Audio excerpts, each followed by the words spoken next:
தமிழகத்தினுடைய அனைத்து ஊடகங்களின் பார்வையும் அனைத்து அரசியல் கட்சிகளுடைய தலைவர்களுடைய பார்வையும் டெல்டா மண்டலத்தை மையம் கொண்டு பார்வை இங்கே மையம் கொண்டிருக்கிறது. அதற்கு காரணம் என்ன வார்த்தையை சொல்ல போகிறார், அது எந்த விளைவை இந்த தமிழ்நாட்டிலே ஏற்படுத்த போகிறது, என்ன அரசியல் மாற்றத்தை உருவாக்க போகிறது என்கிற ஆளுமை மிக்க ஆற்றல் மிக்க ஒரு தலைவர் டெல்டா பகுதியிலே இன்றைக்கு மையம் கொண்டிருப்பதால் ஊடகத்தின் பார்வை அத்துணை மையங்களும் டெல்டாவை பார்த்து கொண்டிருக்கிறது. தலைவர் எது பேசினாலும் விவாதம், எது பேசினாலும் டிஸ்கஷன்.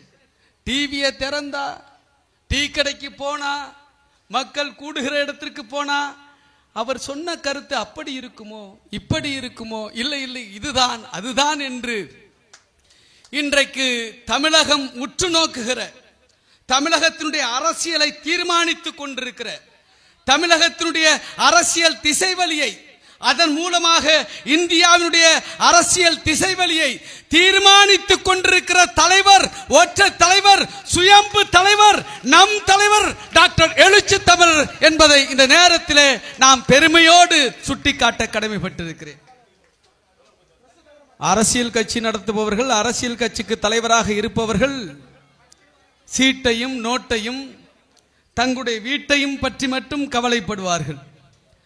ஆனால் நாட்டை பற்றி கவலைப்படுகிற ஒரு தலைவர், எளிய மக்களை பற்றி கவலைப்படுகிற ஒரு தலைவர், இந்த நாட்டிலே இருக்கிற உழைக்கும் மக்களை பற்றி கவலைப்படுகிற அக்கறை கொண்டிருக்கிற ஒரு தலைவர், இந்த சமூகத்திலே சமூக நீதி காப்பாற்றப்பட வேண்டும் என்கிற அந்த பதற்றமும் பதைபதைப்பும் கொண்ட ஒரு தலைவர். பகவான் புத்தரிலிருந்து மகாத்மா ஜோதிபா புலே, நாராயண குரு, தந்தை பெரியார், புரட்சியாளர் அம்பேத்கர், சாவித்திரிபாய் பூலே போன்றவருடைய நீண்ட நெடிய போராட்டத்தால் இன்றைக்கு கிடைத்திருக்கிற சமூக நீதி சனாதன சக்திகளால் இன்றைக்கு படுகொலியிலே தள்ளப்பட்டு விடுமோ என்கிற அக்கறையோடு இந்த நாட்டை பற்றி கவலைப்படுகிற ஒரு அரசியல் தலைவர் இந்தியாவிலே இருக்கிறார். அம்பேத்கரியத்தை திசைவழி மாறாமல் அதை அடியொற்றி நடக்கிறார் என்று சொன்னால் அது நமது தலைவர் டாக்டர் எழுச்சி தமிழர் தான் என்பதை இந்த நேரத்திலே நான் சுட்டி காட்ட கடமைப்பட்டிருக்கிறேன். நாட்டை பற்றி மட்டுமல்ல, வீட்டை பற்றி, குடும்பத்தை பற்றி, குடும்பத்திலே இருக்கிற பெண்களை பற்றி, அந்த பெண்கள் படுகிற அல்லல்கள் பற்றி, கவலைகள் பற்றி, பாடுகள் பற்றி கவலைப்படுகிற ஒரு தலைவராக நமது தலைவர் டாக்டர் எழுச்சி தமிழர் அவர்கள் இருப்பதால் தான் இன்றைக்கு இந்த நாட்டை கெடுக்கிற, வீட்டை கெடுக்கிற, பெண்களை அலங்கோலத்திற்கு ஆளாக்குகிற, பெண்களை மிகப்பெரிய வன்கொடுமைக்கு ஆளாக்குகிற, இந்த சமூகத்தை கேட்டில இட்டு செல்கிற மதுவை, போதையை, போதை பொருட்களை அறவே ஒழித்திட வேண்டும். அதற்காக நான் அரசியல் பற்றி கவலைப்படவில்லை, கூட்டணி பற்றி கவலைப்படவில்லை, என்னுடைய எதிர்கால அரசியல் தீர்மானங்களை பற்றி கவலைப்படவில்லை. எனக்கு தேவை இந்த மக்கள், எனக்கு தேவை இந்த நாட்டின் நலன் என்று அரசியல் கணக்கு வழக்குகளை பற்றி கவலைப்படாமல் நாட்டையும், வீட்டையும், பெண்களையும், குடும்பத்தையும், எதிர்கால தலைமுறையும் பற்றி கவலைப்படுகிற ஒற்றை தலைவர் நமது தலைவர் டாக்டர் எழுச்சி தமிழர். ஆகவே தான் மது ஒழிப்பு மாநாடு உளுந்தூர்பேட்டையில். அன்பு உறவுகளே, இன்றைக்கு பெண்களை பற்றி வெறுமனே ஒரு நீலி கண்ணீராக அல்லது ஒரு கண் துடைப்பாக கவலைப்படுவர் அல்ல.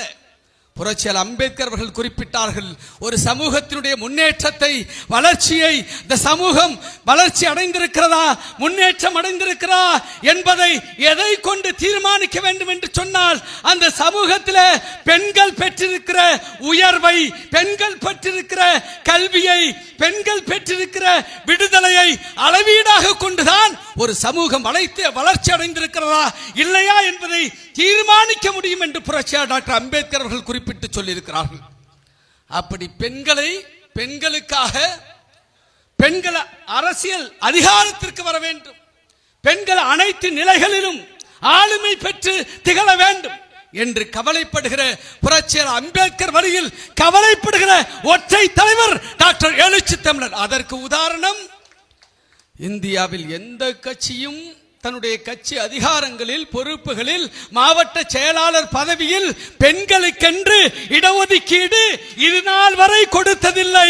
அப்படி பெண்களை அதிகாரப்படுத்துவதற்காக அவர்களுக்கு மாவட்ட செயலாளர் பதவியை இடஒதுக்கீட்டின் மூலமாக பெண்களுக்கு கொடுத்து அவர்களை அதிகாரப்படுத்தி இருக்கிற கட்சி, அதிகாரத்திற்கு கொண்டு வந்திருக்கிற ஒற்றை கட்சி விடுதலை சிறுத்தைகள் கட்சி, ஒற்றை தலைவர் நமது தலைவர் டாக்டர் எழுச்சி தமிழர்.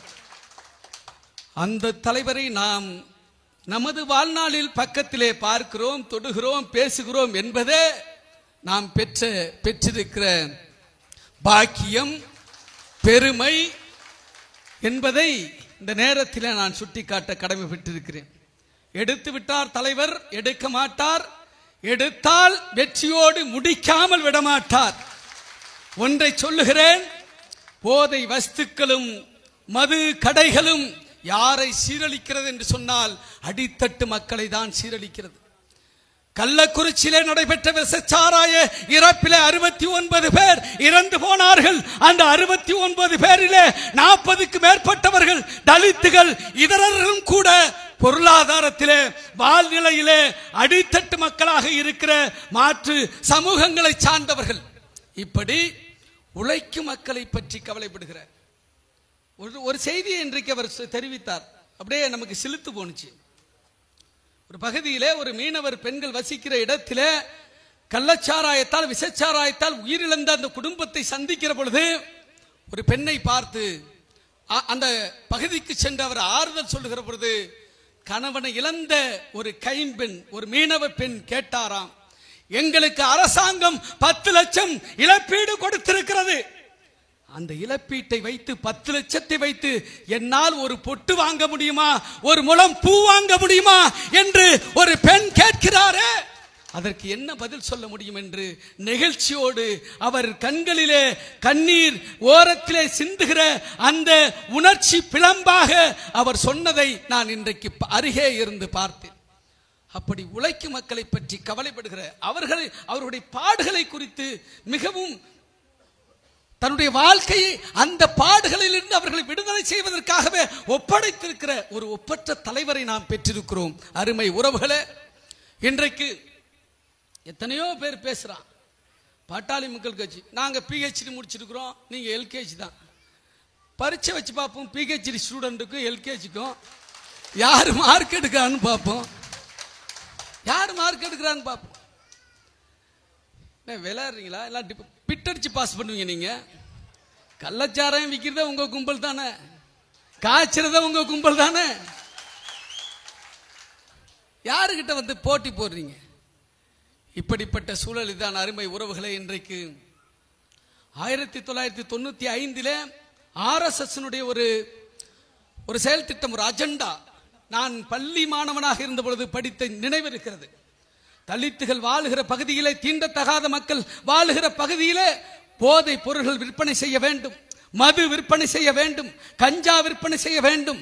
தலித்துகள் வாழுகிற பகுதியிலே, தீண்டத்தகாத மக்கள் வாழுகிற பகுதியிலே இருக்கிற பெண்களுக்கு, குறிப்பாக கர்ப்பிணிகளுக்கு காலாவதியான மாத்திரைகளை, மருந்துகளை கொடுக்க வேண்டும். அப்பொழுதுதான் அவர்கள் மூளை மழுங்கி இருப்பார்கள், எதிர்காலம் பற்றி சிந்திக்க மாட்டார்கள், அவர்களுடைய நலன்களை பற்றி சிந்திக்க மாட்டார்கள். இங்கே நிலவுகிற இந்த பார்ப்பனிய கட்டமைப்பை தூக்கி எறிய வேண்டும் என்கிற பிரச்சனை அவர்களுக்கு வராது.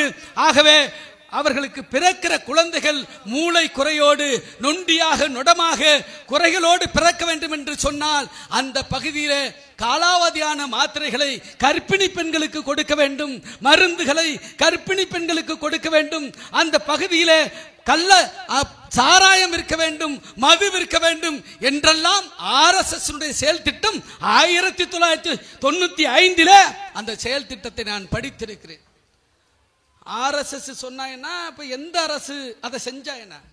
தலைவர் சொல்வதை போல குடிமக்களை காப்பாற்றுகிற அரசு குடிகார்களாக அந்த மக்களை ஆக்கி அவர்களுடைய உயிரை குடித்து அதிலிருந்து பெறுகிற வருமானத்தை கொண்டு நாட்டை ஆட்சி புரிவதற்கு எதற்கு மக்கள் ஆட்சி, எதற்கு ஆட்சியாளர்கள்? எல்லாரையும் குடிகாரன் ஆக்குவீங்க, அவன் குடிப்பான், கல்லீரல் கெட்டு போகும், கணையம் கெட்டு போகும், குடும்ப சீரழியும், எதிர்காலம் பத்தி சிந்திக்க மாட்டான், தன்னுடைய குழந்தைகளுடைய எதிர்காலம் பத்தி கல்வி பத்தி யோசிக்க மாட்டான். அவன் 80 வயசு வாழ வேண்டியவன் 35 வயசுல செத்து போவான், ஹாஸ்பிட்டல் அங்க இங்கன்னு அலைவான். ஆனா அந்த வருமானத்திலிருந்து நான் குடிமக்களுக்காக நான் ஆட்சி நடத்துகிறேன் என்று சொன்னால் அது மக்கள் நல அரசு என்று அழைக்க முடியுமா? அரசு என்பது ஒரு மக்கள் நல அரசு, மக்களால் மக்களுக்காக மக்களே தேர்ந்தெடுக்கப்படக்கூடிய அரசு மக்களை குடிகாரர்களாக ஆக்கும் என்று சொன்னால் அது எந்த விளைவாக இருந்தாலும் அதனை எதிர்த்து இந்த நாட்டை நான் காப்பாற்றுவதற்கு, இந்த மக்களை காப்பாற்றுவதற்கு மதுவை ஒழிப்போம், மக்களை காப்போம் என்கிற முழக்கத்தோடு கள்ளக்குறிச்சியில் நடைபெறுகிற அந்த மாநாட்டை வெல்லும் ஜனநாயக மாநாடு எப்படி உலகை வியக்க செய்ததோ அப்படி மகளிர் மாநாடும் மது ஒழிப்பு மாநாடும் உலகத்தை வியக்க செய்கிற மாநாடாக நடத்தி வெற்றியை பெறுவோம். நமது தலைவர் டாக்டர் எழுச்சி தன்னுடைய காலடியில் நாமெல்லாம் உழைத்து அதை சமர்ப்பிப்போம் என்று சொல்லி வாய்ப்பளித்தமைக்கு நன்றி பாராட்டி நிறைவு செய்கிறேன். நன்றி, வணக்கம்.